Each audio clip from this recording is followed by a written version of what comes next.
আম্মু কি রান্না করছো আজকে? আজকে রান্না করছি সাদা ভাত আর মাছের ডিম ভুনা, ও জোস এসে কালারটা। তারপরে করলা ভাজি চিংড়ি মাছ দিয়া, হুম। তারপর আর একটা লোভনীয় খাবার বানাতে আছি, সেটা হচ্ছে গরু মাংস ভর্তা। গরু মাংস ভর্তা, হ্যাঁ, ইউনিক জিনিস। গরু মাংস ভর্তা।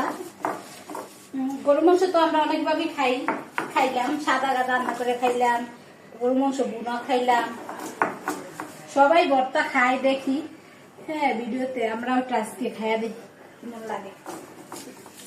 যদি আমার ভিডিও ভালো লাগে, অনেক কষ্ট করে ভিডিও করি, প্লিজ একটা লাইক করবেন, শেয়ার করবেন, কমেন্ট করে জানাইবেন যে আজকে আমার রান্না কেমন হলো।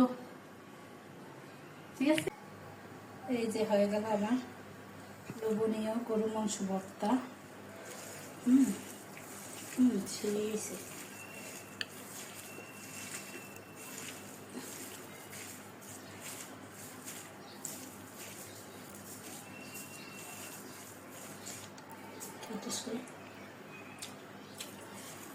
সেই